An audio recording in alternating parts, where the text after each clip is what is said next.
मेरा नाम सुमित डेहरी है फ्रॉम मैसी कोचिंग छिंदवाड़ा। आज मैं आपके लिए लेके आया हूँ टॉपिक सीबीएसई 10th से रिलेटेड साइंस के टॉपिक। बेटा केमिस्ट्री का पोर्शन ऐसे क्वेश्चंस बताने वाला हूँ, इससे बाहर एग्जाम में कुछ भी नहीं जाने वाला है। आप लोग को बस क्वेश्चन ध्यान से पढ़ना है, उसके साथ में उससे रिलेटेड जो कंसेप्ट्स मैं बताऊंगा आपको उनको दिमाग में रखना है, थोड़ी प्रैक्टिस करना है और एग्जाम देना है बिल्कुल कॉन्फिडेंस के साथ में। ठीक है, तो देखते हैं यहाँ पर कुछ एनसीईआरटी के क्वेश्चंस हैं, कुछ प्रीवियस ईयर क्वेश्चंस हैं और आपके लिए बेटा एक बहुत प्यारा मर्ज लेकर के आए हम। और ये क्वेश्चंस बार बार रिपीट हुए सीबीएसई में। ठीक है, बस वो वर्ड्स को इधर उधर घुमा देता है। ठीक है, बाकी क्वेश्चन सिलेबस यहीं से आता है। ठीक है, तो ट्राई करेंगे बेटा, तो ज्यादा वेट नहीं करवाऊंगा आप लोगों को। फर्स्ट चैप्टर ट्राई करते हैं हम, जिसका नेम है केमिकल रिएक्शंस एंड इक्वेशन। एक नंबर चैप्टर है। ठीक है, तो देखेंगे यहाँ पर हम फर्स्ट क्वेश्चन है हमारे पास में, why should magnesium ribbon cleaned before burning in air. Air मतलब बेटा ऑक्सीजन की प्रेजेंस में बर्न करवाना है मैग्नीशियम रिबन को, तो मैग्नीशियम रिबन का ऑक्सीजन से प्रॉपर कांटेक्ट तो होना चाहिए। इसी के लिए मैग्नीशियम के ऊपर की जो ऑक्साइड लेयर है उसको एमरी पेपर या सैंड पेपर से क्लीन कर दिया जाता है। Next question, substance x is used for white washing के लिए बेटा हम यूज करते हैं calcium oxide, this is called quick lime. ठीक है, नेक्स्ट है हमारे पास में why should need balance chemical reaction. बेटा आप जाओगे और आपको सब्जी लेने जाना है, 1 किलो आलू आते हैं 20 रुपीज के, आप उसको 25 दोगे, वो आपको 1 किलो से थोड़े ज्यादा बढ़ा के देगा। मतलब पैसे भी बढ़ेंगे तो आलू भी बढ़ेंगे, इसलिए बैलेंस करना बहुत जरूरी है लाइफ में। जितना आलू डालोगे उतना सोना निकलेगा। ठीक है, ट्राई टू बैलेंस। तो इसका रीजन है भैया the law of conservation of mass. Reactant का जितना मास है उतनी मास किसका होना चाहिए बेटा, प्रोडक्ट का मास होना चाहिए, इसलिए बैलेंस करते हैं। Why do endothermic and exothermic reaction से क्या अंडरस्टैंड करते हैं? एंडोथर्मिक मतलब हीट जिसमें रिक्वायर्ड होती है और एक्सोथर्मिक मतलब हीट जिसमें प्रोड्यूस होती है। बेटा विद एग्जांपल करना है चीजों को। ठीक है, कैल्शियम कार्बोनेट को हीट करके कैल्शियम ऑक्साइड और कार्बन डाइऑक्साइड बनाते हैं, ये हमारी एंडोथर्मिक रिएक्शन। एक्सोथर्मिक रिएक्शन है रेस्पिरेशन। ठीक है, नेक्स्ट देखते हैं बेटा हम राइट वन इक्वेशन। यहां पर हमें डिकम्पोजिशन के लिए हीट और लाइट और इलेक्ट्रिसिटी से रिलेटेड तीनों डिकम्पोजिशन रिएक्शंस के एग्जांपल के साथ रिमेंबर रखना बेटा। ठीक है, नेक्स्ट हम देखते हैं ब्राउन कलर्ड गैस। बेटा पूरी एनसीईआरटी में आपकी ब्राउन कलर की गैस एक ही होती है, जिसको हम NO2 कहते हैं। क्या कहते हैं बेटा, NO2। रिमेंबर रखना, ब्राउन कलर की गैस सिर्फ एक ही होती है, NO2। नेक्स्ट देखते हैं बेटा what happens when HCl iron filling में HCl को आप ऐड करोगे तो बेटा यहां पर कौन सी गैस प्रोड्यूस होगी, हाइड्रोजन गैस प्रोड्यूस होगी। ठीक है, नेक्स्ट देखते हैं why respiration considered exothermic reaction. तो एक्सोथर्मिक क्यों है बेटा, हमारी बॉडी में ग्लूकोज, ऑक्सीजन हमने इनहेल किया, ग्लूकोज ब्रेक हो गया 2 पार्ट में, कार्बन डाइऑक्साइड एंड वाटर, उसके साथ में बहुत सारी हीट देते हैं ना, गरम गरम लगता है। कभी कभी तो तबीयत खराब हो जाती है एग्जाम का सोच के, टेंशन नहीं लेना बेटा। ठीक है, नेक्स्ट देखते हैं हम यहाँ पर हमारे पास में कौन सा क्वेश्चन है, ये वाला 9th क्वेश्चन है। तो लेड नाइट्रेट को हम किसमें ऐड कर रहे हैं बेटा, पोटेशियम आयोडाइड में। लेड नाइट्रेट को पोटेशियम आयोडाइड में ऐड करते हैं, this is double displacement reaction, also it is considered as precipitation reaction. ठीक है, ये दोनों चीजें नेम रिमेंबर रखना। डबल डिस्प्लेसमेंट है मतलब प्रेसिपिटेशन भी होगा। प्रेसिपिटेट क्या होता है, the compound which is insoluble in water. Next question देखते हैं बेटा, यहां पर हमारे पास में copper is heated in the presence of oxygen, तो काला काला कंपाउंड बन जाएगा बेटा कैल्शियम ऑक्साइड का। ठीक है, ऑक्सीडाइज हो जाएगा। ठीक है, कॉपर है एक्चुअल में, कॉपर का फॉर्मूला Cu होता है ना, कैल्शियम हो गया वो थोड़ा सा, फैन ज्यादा घूम जाता है ना एक्साइटमेंट में। ठीक है, ऐसे मत घुमा देना, नहीं तो एग्जामिनर भी है ऐसे घुमा देगा बेटा। ठीक है, टेंशन नहीं लेना। ठीक, नेक्स्ट देखते हैं हम यहाँ पर चैप्टर नंबर 2 है एसिड बेस एंड सॉल्ट। क्या है बेटा, एसिड बेस एंड। तो बच्चों यहां पर हमारे पास है फर्स्ट वाला question, what happen when carbon dioxide passed through lime water. Lime water जो होता है बेटा उसमें कार्बन डाइऑक्साइड पास कराने में वो हो जाता है मिल्की, है ना। लाइम वाटर लेना है, स्ट्रॉ डालना है और पी लेना है, पीना नहीं बेटा, फूकना है उसको ना। फूकोगे तो कार्बन डाइऑक्साइड उसमें मिक्स होगी और लाइम वाटर जो ट्रांसपेरेंट होता है वो मिल्की कलर में कन्वर्ट हो जाएगा और क्या बना लेगा, कैल्शियम कार्बोनेट बना लेगा बेटा। ठीक है, उसके बाद में शॉर्ट ड्यूरेशन के लिए तो कैल्शियम कार्बोनेट बनेगा, लेकिन लॉन्ग ड्यूरेशन तक कार्बन डाइऑक्साइड देते रहोगे तो कैल्शियम हाइड्रोजन कार्बोनेट बन जाएगा बेटा, ठीक है। यहाँ पर हमें ये बात ध्यान रखना है, ठीक है। उसके बाद में सेकंड क्वेश्चन है हमारे पास में कि मार्बल का फॉर्मूला क्या होता है। बेटा मार्बल कुछ नहीं होता है, कैल्शियम कार्बोनेट मार्बल भी होता है, और जो हमारा लाइमस्टोन होता है वो भी कैल्शियम कार्बोनेट होता है, ठीक है। अब मार्बल जो है वो कोरोड क्यों होते जा रहा है, ताजमहल जो है व्हाइट था एकदम, वो हल्का हल्का येलोइश होते जा रहा है। उसका रीजन है बेटा एसिड रेन, फैक्ट्री से निकला हुआ धुआं जा रहा है और वो रेन के वाटर के साथ मिक्स होकर क्या बना रहा है, एसिड रेन बना रहा है, इस वजह से ऐसा हो रहा है। नेक्स्ट क्वेश्चन है बेटा हमारे पास में कि एसिड में वाटर को ऐड नहीं करते हैं, वाटर में एसिड को ड्रॉप बाय ड्रॉप ऐड करते हैं। उसका रीजन ये है, it is highly exothermic reaction. अगर हम एसिड में वाटर ऐड कर देंगे बेटा तो वो बीकर फूट जाएगा और स्प्लैश होगा। एसिड तो खतरनाक होता है, पता ही है आप लोग को, तो ठीक है ना। नेक्स्ट देखते हैं बेटा, फोर्थ क्वेश्चन है dry acid do not turn. आपका जो लिटमस पेपर है उसका कलर वो रेड नहीं करता है, ठीक है। ड्राई एसिड लिटमस पेपर का कलर रेड नहीं कर पाता है। उसका रीजन ये है कि एसिड अपना action in the presence of water देता है, विदाउट वाटर एसिड H+ देगा ही नहीं। नेक्स्ट रिएक्शन बेटा, ये क्वेश्चन है हमारे पास में, एंटासिड कैसे वर्क करता है ना। एसिडिटी हो गई, इनो लाओ पी लो। अरे इनो के अंदर क्या है ये तो पता करो बेटा थोड़ा सा। इनो के अंदर होता है बेटा आपका एंटासिड। एंटासिड आपके जो स्टमक में एसिडिटी जनरेट हुई है उसको न्यूट्रलाइज कर देता है। एंटासिड एक्चुअल में क्या होता है, बेसिक नेचर का होता है बेटा। नेक्स्ट है हमारे पास में ब्लीचिंग पाउडर का फॉर्मूला बेटा, CaO2 ऐसे करके याद कर लो, दिस इज ब्लीचिंग पाउडर, है ना। ये बनता कैसे बेटा, कैल्शियम हाइड्रोक्साइड की रिएक्शन कराना है क्लोर एल्कली प्रोसेस से बनी हुई क्लोरीन के साथ में, ठीक है। नेक्स्ट हम देखते हैं बेटा हमारे पास में नेक्स्ट क्वेश्चन आ रहा है जिसमें हम देख रहे हैं कि क्लोर एल्कली प्रोसेस के प्रोडक्ट्स क्या होते हैं, तो H2 होता है बेटा और Cl2, ये प्रोडक्ट बनते हैं और NaOH बनता है। इसको ही हम कास्टिक सोडा भी बोलते हैं बेटा, सोडियम हाइड्रोक्साइड को। नेक्स्ट हमारे पास में पीओपी को जिप्सम से कैसे प्रिपेयर करते हैं और पीओपी का फॉर्मूला क्या होता है बेटा, कैल्शियम सल्फेट होता है, ठीक है। हाफ H2O और जिप्सम का होता है 2H2O, ठीक है। उसको क्या करना है, जिप्सम को हीट कर दोगे तो पीओपी बन जाएगा। नेक्स्ट हमारे पास में है ब्लू कलर्ड कॉपर सल्फेट।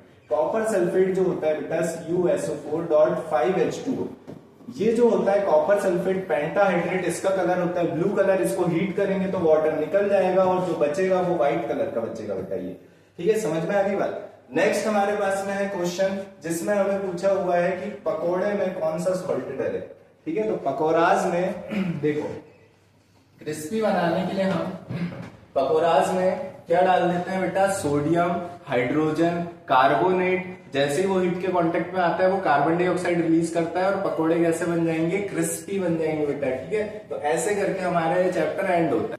तो हमारे पास में नेक्स्ट चैप्टर है मेटल्स एंड नॉन मेटल्स। इसका जो फर्स्ट क्वेश्चन आ रहा है बेटा, रिवर्स ऑफ दिस जो रिएक्शन दी हुई है ये नॉट पॉसिबल है, पॉसिबल नहीं।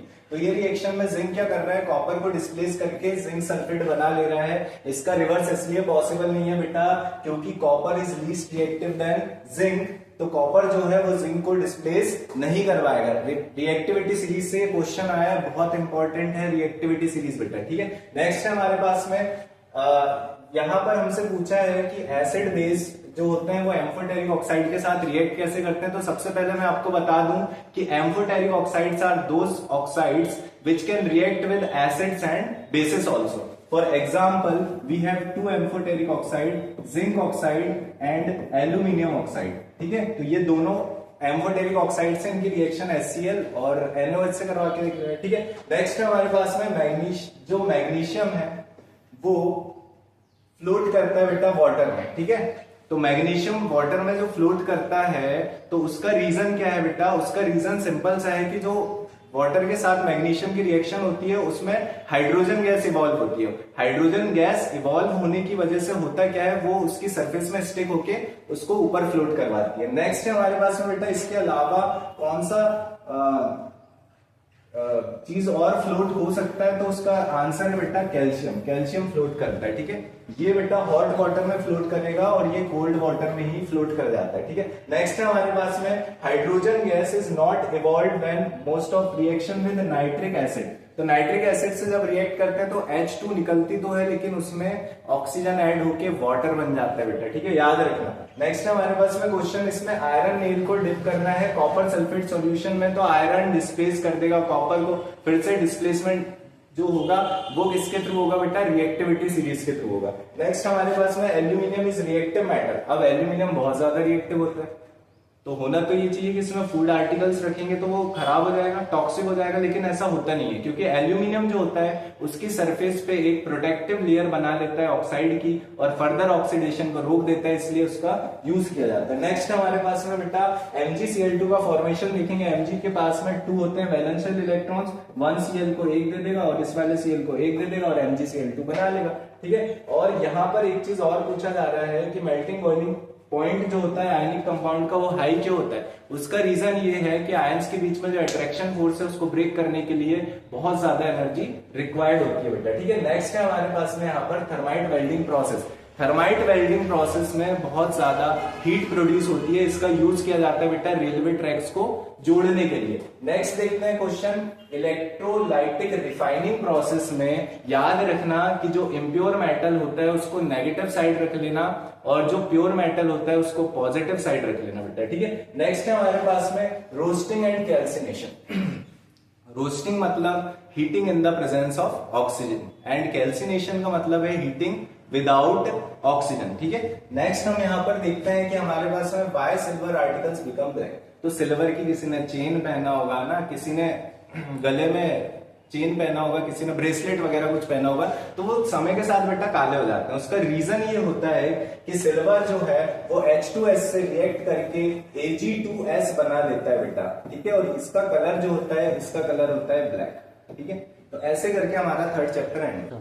तो बेटा केमिस्ट्री के लास्ट चैप्टर की तरफ हम मूव करते हैं और वो चैप्टर है हमारे पास में कार्बन एंड इट्स कंपाउंड्स। तो इसका फर्स्ट क्वेश्चन निकल के आ रहा है भैया, हमको यहाँ पर बताना है, रीजंस बताना है कुछ कुछ कि कोवेलेंट बॉन्डिंग जो होती है वो कार्बन क्यों बनाता है। तो कार्बन कोवेलेंट बॉन्डिंग इसलिए बनाता है क्योंकि उसको ऑक्टेट कंप्लीट करने के लिए 4 लेना पड़ेगा या तो 4 देना पड़ेगा, तो वो दोनों काम नहीं करता है बीच में, इसलिए वो क्या कर लेता है, कोवेलेंट बॉन्डिंग बना लेता है। और कोवेलेंट बॉन्डिंग कैसे बनती है बेटा, म्यूचुअल शेयरिंग ऑफ इलेक्ट्रॉन्स के थ्रू बनती है बेटा। नेक्स्ट यहाँ पर क्वेश्चन है हमारे पास में, साइक्लिक अनसैचुरेटेड हाइड्रोकार्बन होता है बेंजीन। रिमेंबर रखना बेटा कौन सा हाइड्रोकार्बन होता है, बेंजीन। नेक्स्ट है हमारे पास में diamond has high melting point. High melting point होता है इसका रिजिड 3 डायमेंशनल स्ट्रक्चर की वजह से हाई मेल्टिंग पॉइंट होता है बेटा इसका, ठीक है। नेक्स्ट यहाँ पर graphite is good conductor of electricity, क्योंकि यहाँ पर उसमें 1 इलेक्ट्रॉन फ्री इलेक्ट्रॉन रहता है जिस वजह से वो गुड कंडक्टर ऑफ इलेक्ट्रिसिटी होता है। कार्बन ओनली 3 बॉन्ड्स बनाता है यहाँ पर।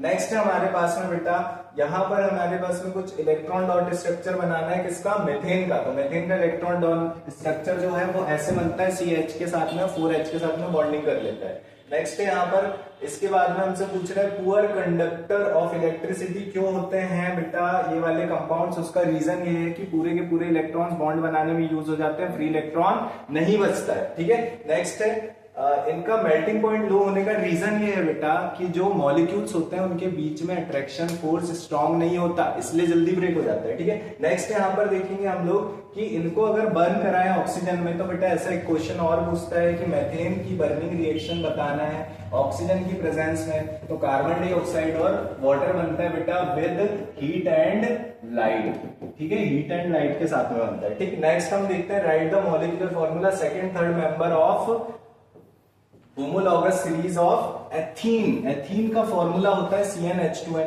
डबल होते जाता है बेटा C2H4, C3H6 और C4H8, ये दोनों आंसर होंगे इसके, ठीक है। नेक्स्ट हम यहाँ पर देखते हैं कि हमारे पास में है यहाँ पर कि लार्ज नंबर ऑफ कंपाउंड्स क्यों बना पा रहा है कार्बन। उसका रीजन 2 प्रॉपर्टीज होती है बेटा, one is catenation and the other one is tetravalency, मतलब 4 बॉन्ड बनाने की कैपेसिटी। नेक्स्ट हम यहाँ पर देखते हैं कि हमें बताना है कि सनलाइट में मेथेन कैसे रिएक्ट करता है। तो मेथेन क्लोरीन के साथ सनलाइट में 1 हाइड्रोजन लूज करके 1 क्लोरीन ऐड कर लेगा और क्लोरोमेथेन बना लेगा बेटा, ठीक है। इसके बाद में हम देखते हैं कि हाइड्रोकार्बन्स क्या होते हैं बेटा, the compounds containing hydrogen and carbon are called hydrocarbons. तो उनका फॉर्मूला बताना है, तो सैचुरेटेड हाइड्रोकार्बन का फॉर्मूला होता है CnH2n और अनसैचुरेटेड H2n+2 और अनसेचुरेटेड में बेटा आते हैं आपके एल्कीन एल्काइन, उनका फॉर्मूला होता है CnH2n, और एल्काइन का फॉर्मूला होता है CnH2n-2। नेक्स्ट देखते हैं बेटा, यहाँ पर हमें देखना है कि अनसेचुरेटेड हाइड्रोकार्बन्स हैं, ड्रॉ यहाँ पर कुछ हमें इनके स्ट्रक्चर्स बना करके प्रैक्टिस कर लेंगे बेटा, ठीक है। उसके बाद में देखते हैं कि सेपोनिफिकेशन रिएक्शन है, और ये अनसेचुरेटेड को सेचुरेटेड करने का जो है वो हाइड्रोजन से रिएक्शन कराना है अनसेचुरेटेड की इन द प्रेजेंस ऑफ निकल कैटलिस्ट, बेटा याद रखना अच्छे से, ठीक है। नेक्स्ट है हमारे पास में सेपोनिफिकेशन रिएक्शन। सेपोनिफिकेशन रिएक्शन में एस्टर की रिएक्शन आपको सोडियम हाइड्रोक्साइड से करा देना है और सोप मॉलिक्यूल बन जाता है, इसी रिएक्शन को सेपोनिफिकेशन रिएक्शन कहा जाता है बेटा, ठीक है। और जो यहाँ पर हम देख रहे हैं एक चीज और, एस्टरिफिकेशन रिएक्शन, ये भी इंपॉर्टेंट है। कार्बोक्सिलिक एसिड मतलब CH3 COOH की रिएक्शन हमको कराना है CH3 CH2OH के साथ में, तो हमको एस्टर देखने को मिल जाएगा, that reaction is called esterification. Then हमारे पास में सोप एक्शन। सोप एक्शन जो होता है बेटा, सोप के मॉलिक्यूल डर्ट की तरफ आते हैं हाइड्रोफोबिक एंड की तरफ से और बना लेते हैं मिशेल। इस फॉर्मेशन को क्लस्टर ऑफ मॉलिक्यूल्स को क्या कहा जाता है बेटा, मिशेल, ठीक है। उसके बाद में डिटर्जेंट सोप से बेटर इस वजह से होते हैं क्योंकि डिटर्जेंट हार्ड वाटर में भी वर्क करते हैं। तो बेटा इसके अलावा केमिस्ट्री में कुछ नहीं आने वाला और यही 100% आपका एग्जाम में आने वाला है, ठीक है।